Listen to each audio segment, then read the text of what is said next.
Alice, have you decided whether you want to move in with us? I've told you many times, but I have no intention of living with you. But are you sure that you're not going to regret your decision? Yes, I'm sure I'm not going to change my mind about this. You're sure? How many times are you going to ask me that? Melanie is getting married. Oh, really? Good for her. Congratulations. Melanie's fiancé is still young, and he doesn't make much money. Well, I figured as much. Melanie's still young too. And I think the two of them will be living with us. I see. Isn't that good news for you? I'm sure you're thrilled about this. So now there's no need for you to ask us to move in with you. I just want to make sure that you don't regret your decision later, though. Were you even listening to what I said up until this point? Don't you understand that Sean wants to live with us? You're the only thing holding him back. I also miss not having him around the house. Won't you reconsider? Don't you feel bad for keeping Sean from me? What do you want me to say? Sean and I decided together that he'd be moving out of your house when we got married. You're a mother now. You should know how I feel. How can you not sympathize with me here? We told you that Sean would be moving out. You were okay with our decision before. What changed? Also, I don't intend on quitting my job. I love my job. Our home is close to where both Sean and I work. If we move to your place, it will take us over an hour to get to work. It just doesn't make any sense. That is not the point. Now that you have a daughter, doesn't it make sense for you to live with us? You're not listening to me. You're trying to make all the decisions here. You don't know what Sean really wants. Why do you assume that moving in is what he wants? Well, Sean is kind and he cares about his parents. He can't tell you how he really feels because you'll chew him out. If you try to listen to him, he'll tell you how he's really feeling. Well, how about you take this up directly with Sean then? You told Melanie that Sean married the wrong person. Instead of complaining to Melanie about me, why don't you let Sean know how you really feel about me? I would, but you don't let me see him as much as I want to. If you say yes to living together, everything will work out for the better, I assure you. And if you're going to continue working, you could use help from us in raising your child. There's a daycare at my workplace, so I don't need your help. Why are we even having this conversation right now? Melanie and her fiancé are moving in with you, so what's the problem? That is our son! I want Sean to take care of us if anything should happen to us as we get older. Melanie's fiancé needs to do the same for his family, so I can't expect them to look after us. That's why it's so important to us that your family move in with us. You should stop being so selfish and think about what's important for this family. You're part of this family now, so you should follow our rules. I haven't complained until now, but it's about time that you prioritize our needs before your own. I really do think that Sean chose the wrong person to marry. I can't rely on Melanie because she's going to be part of a new family soon. If you agree to come live with us, I'll ask Melanie and her fiancé to move out so the house won't be so overcrowded. Isn't that a bit rude? You can't do that to Melanie and her fiancé. Well, Sean is more important to me. I'm only being nice to you because you're married to my son. And if Sean is going to move in with us, I don't even need you to move. I see. I understand how you feel. Do you want me to divorce Sean then? Will that make you happy? Huh? Well, that's what you want, isn't it? I'll divorce Sean for you. You're not making any sense. You just told me that you didn't need me in your family. I'll speak to Sean tonight about the divorce and your wishes for this family. I don't think that he'll want to divorce me, though. He loves me too much. I'll also let Melanie know how you feel about me. Why do we need to involve Melanie? She has nothing to do with this. I'm going to tell her that you're going to kick her out as soon as Sean moves in with you. And that you love Sean more than her. There's no need for you to tell her that. You'll just end up hurting her. What about my feelings? You seem to have no problem hurting me. You're such a bitch. You just want to pull me apart from my family. You are a monster. I just spoke to Melanie. She told me that her father also asked her and her fiancé to move out if Sean was going to move in. She told me that she's not going to move in with you if there's a high chance she'll be kicked out soon after that. What? She can't do that! She already promised us she'd move in! It seems that your husband spoke to her before you did. He told her that Sean and I are moving in with you and that there was no room for her and her fiancé. She was really angry with her father after that. She has no intention of moving in with you anymore. Well, how come Melanie didn't come to me first? Melanie told me that she spoke to her father yesterday. I guess she's angry with you too. That's why she came to me and not you. Did you tell your husband that Sean and I were moving in with you? How could you? I've been telling you that that's not what we want. Well, I figured I could persuade Sean to move in.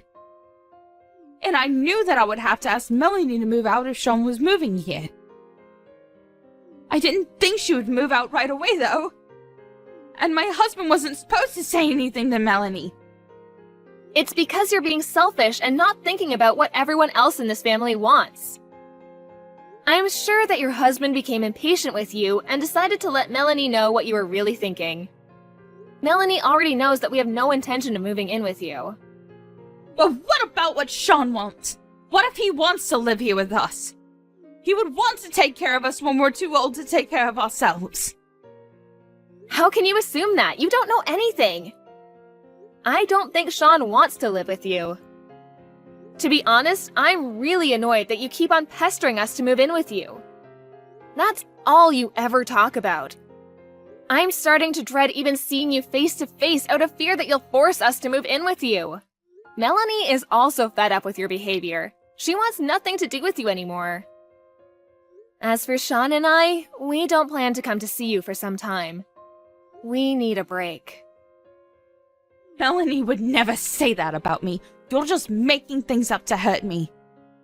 She may be slightly annoyed, which is why she's siding with you now, but she'll come to her senses. I know she will.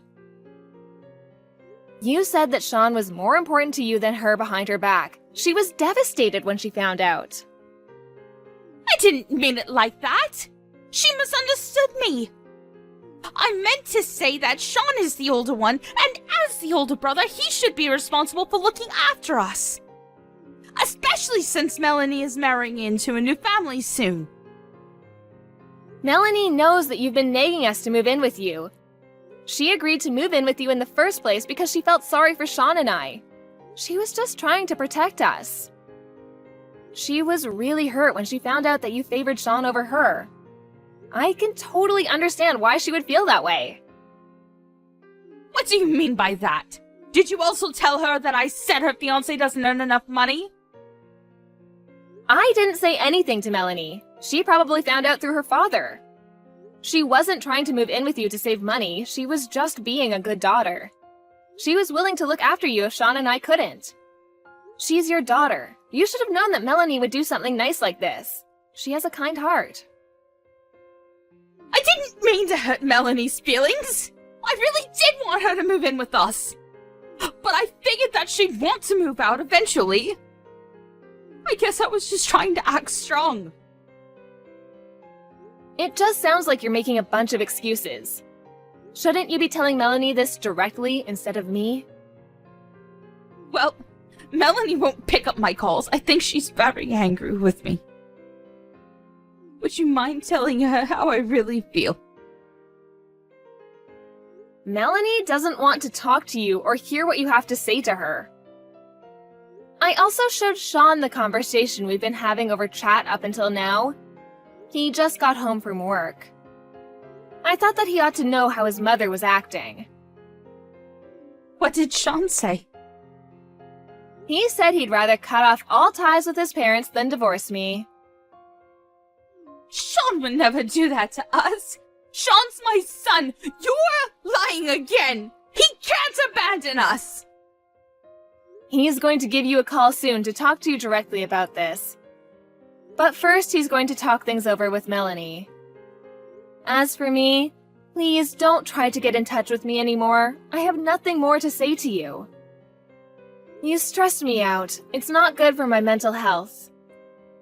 By the way, I'm pregnant with my second child. You're pregnant? When did you find out? Yes, I'm pregnant. Do you know if you're having a boy or a girl?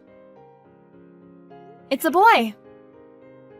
That's great! Now you have more the reason to move in with us. Since Sean's going to cut all ties with you, I don't plan on introducing my new baby to you. You can't keep me from my own grandson.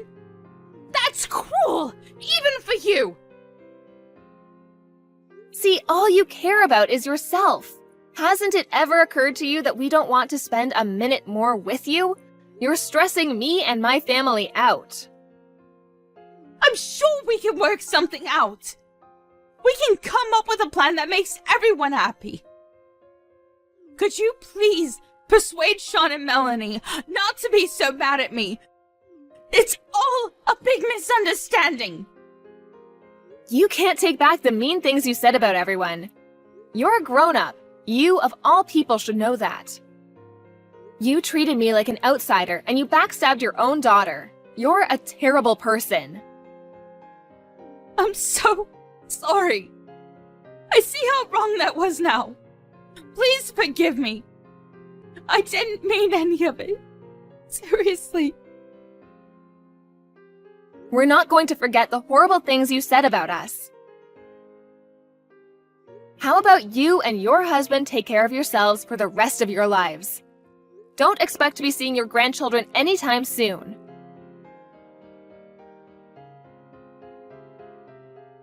Melanie and Sean talked things over and came to a mutual decision. They both wanted nothing to do with their parents. If one of their parents got sick, they would figure out what to do when the time comes. For some reason, their father was livid with their decision. But Melanie and Sean didn't care, and they continued to ignore their parents completely. The following year, Alice gave birth to a healthy baby boy. But Alice and Sean didn't go out of their way to introduce him to his grandparents. They had the decency to send Sean's parents a Christmas card informing them of the birth of their new grandson, though. If only Sean's mother hadn't been so pushy and stubborn about Alice and Sean moving in with them, things might have turned out better for everyone. We're left to wonder whether Sean, Alice, and Melanie will ever forgive Sean's parents.